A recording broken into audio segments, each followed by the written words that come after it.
गर्मी में गंवार और मॉडर्न बहू की सुहाग रात।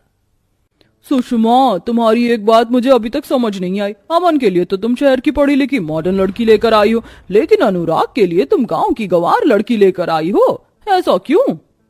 हम पिछले साल गांव गए थे, वहाँ मेरी मुलाकात गोपी से हुई थी। बड़ी ही सीधी सादी और भोली भाली लड़की है, इसलिए मैंने सोचा कि मैं उसका रिश्ता अनुराग से तय कर देती हूँ। वो भले ही गांव की है, लेकिन गंवार थोड़ी ना है। सुषमा और शशि आपस में बात कर ही रहे होते हैं कि तभी उन्हें बारात के आने की आवाज आती है, जिसे सुन सुषमा आरती की थाली लिए सबसे पहले अपनी मॉडर्न नायरा का गृह प्रवेश करती है और फिर अपनी गांव की गंवार गोपी का। गोपी बहू, कैसा लगा तुम्हें तुम्हारा नया घर? माँ जी, ये घर नहीं है, ये तो हवा महल है। हवा महल, इससे कितनी ठंडी ठंडी हवा आ रही है। व्हाट रबिश, क्या तुम्हें ये घर हवा महल दिखाई दे रहा है? मम्मी जी, आप किस गंवार को इस घर की बहू बनाकर ले आई हैं? देखिए शहर की पढ़ी लिखी मैडम, हम भले ही गांव के रहने वाले हैं, लेकिन गंवार नहीं है। हमने भी पूरी 4वीं कक्षा तक की पढ़ाई की है। हाँ।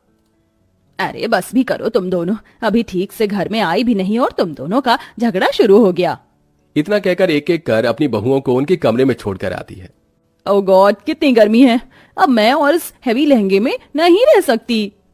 इतना कहकर नायरा अपना हैवी ब्राइडल लहंगा चेंज कर नाइट शॉर्ट ड्रेस पहनती है और अपने बैग से वाइन की बोतल निकालकर ग्लासेस में सर्व करती है कि तभी कमरे में अमन आता है।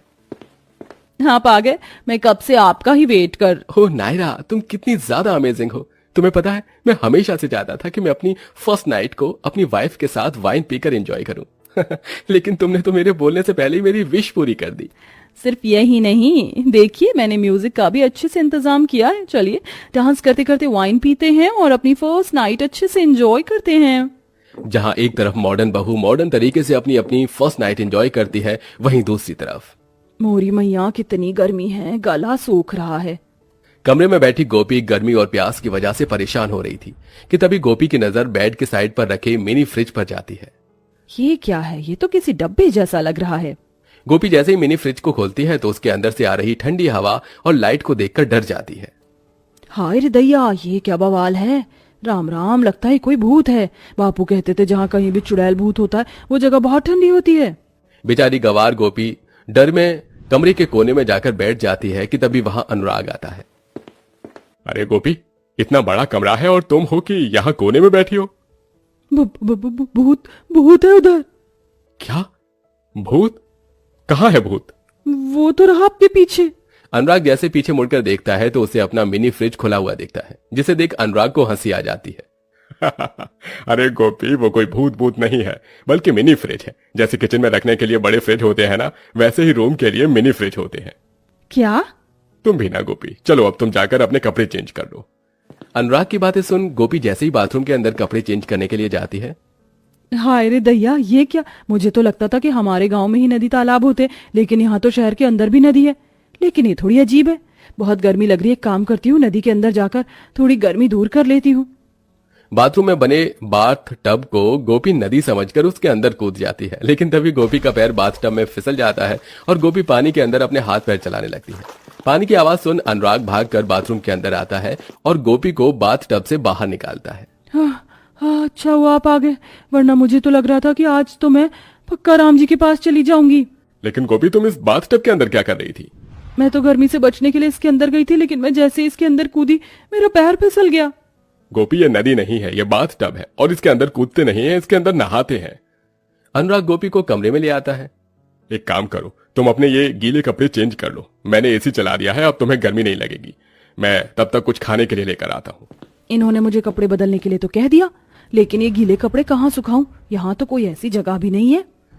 गोपी इतना बोल ही रही होती है कि तभी उसकी नजर पंखे और एसी पर जाती है, जिसे देख गोपी के दिमाग में एक गंवार हरकत सूझती है और वो अपने गीले कपड़े एसी और पंखे पर डाल देती है। जिसके बाद अनुराग जैसे ही कमरे में आता है। अरे भगवान, ये गोपी, क्या तुमने गीले कपड़े एसी और पंखे पर क्यों डाल दिए? इनके अंदर से ठंडी ठंडी हवा आ रही थी तो सोचा इन पर कपड़े डाल देती हूँ, थोड़ी देर में मेरे सारे कपड़े सूख जाएंगे। अरे गंवार गोपी, तुम्हारी कपड़े सूखे न सूखे, पर मेरा एसी और पंखा तो खराब हो गया है तुम्हारे गीले कपड़ों की वजह से। अब हम रात में सोएंगे कैसे? अनुराग को गर्मी लगना शुरू हो जाती है, जिसके चलते अनुराग गर्मी में ठीक से सो नहीं पाता। अरे मैं आपसे कह रही हूँ, आप इस खिड़की के पास आ जाइए और यहाँ सो जाइए। देखिए ये कितनी ठंडी ठंडी हवा आ रही है। मुंह बंद करो तुम अपना, वरना इस खिड़की से उठाकर तुम्हें बाहर कर दूंगा। ऐसी सुहागरात पूरी दुनिया में किसी की नहीं बनी होगी जैसी मेरी बनी है। गर्मी की वजह से अनुराग रात भर नहीं सो पाता और ऐसे ही सुबह हो जाती है। ये क्या अनुराग, तेरी आंखें इतनी सूजी हुई क्यों लग रही हैं? नहीं माँ, बस वो शादी की थकान ठीक से नहीं उतरी है।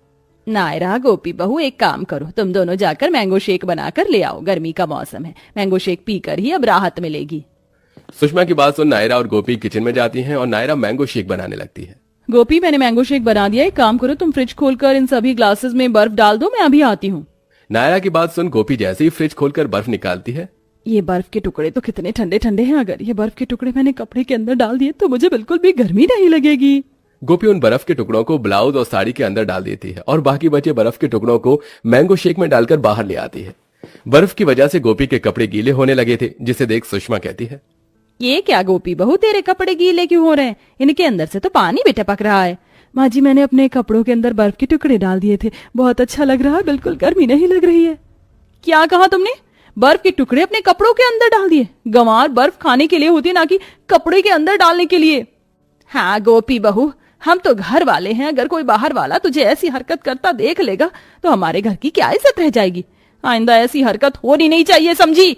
शादी के बाद गोपी अपने ससुराल की सारी जिम्मेदारियों को अच्छे से संभालती है, अपनी सास की खूब सेवा करती है, लेकिन गर्मी से बचने के लिए अपनी गंवार हरकतों को करना बंद नहीं करती। मेरी बगिया के पौधे फूल कैसे खुश हो रहे हैं इतनी गर्मी में ठंडा पानी पीकर। आज तो मैं तुम्हें जी भरकर ठंडा पानी दूंगी। वैसे इन्हें पानी दे देकर मेरे पसीने छूट गए। एक काम करती हूँ, थोड़ा सा पानी अपने ऊपर भी डाल देती हूँ। गर्मी से परेशान होकर गोपी अब पाइप का सारा पानी खुद पर डालने लगती है। गोपी को यह सब करते हुए शशि देख लेती है, जिसे देख शशि गुस्से में सुषमा के पास जाती है। बड़ा शौक था ना तुम्हें गंवार बहू लाने का, देखो तुम्हारी गंवार बहू कैसे तुम्हारी नाक काट रही है। अरे हुआ क्या, कुछ बताओगी? खुद ही चल कर देख लो।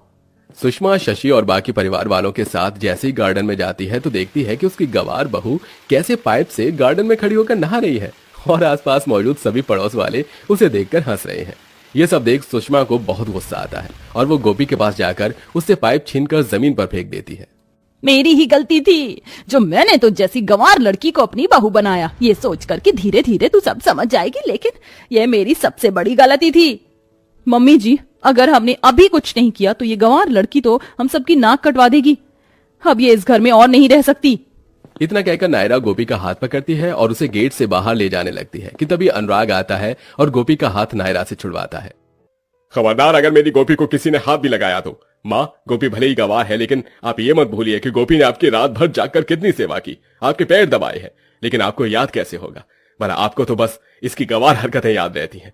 गोपी ने जब भी कोई भी गंवार हरकत की तो हम सब ने उसे समझाने की बजाय डांटा। तो गंवार कौन हुआ, गोपी कि हम? कैसी बातें कर रहे हैं आप? माँ जी से, माँ जी इन्हें माफ कर दीजिए। आप सबको मुझसे परेशानी है ना, मैं ही चली जाती हूँ। ये कैसी बातें कर रही है बहू, तेरे बिना तो ये घर सूना है। अनुराग बिल्कुल ठीक कह रहा है, गलती मेरी ही है, मैं हमेशा तुझे डांटती रहती। बहू मुझे माफ कर दे। अब सुषमा धीरे धीरे गोपी को शहर के मॉडर्न तौर तरीकों के बारे में बताती है। वहीं नायरा भी अब अपनी सास के साथ मिलकर इसमें गोपी की मदद करती है, जिससे कुछ ही हफ्तों में गोपी धीरे धीरे शहर के सभी मॉडर्न तरीके सीख जाती है और अब हंसी खुशी अपने परिवार के साथ रहती है।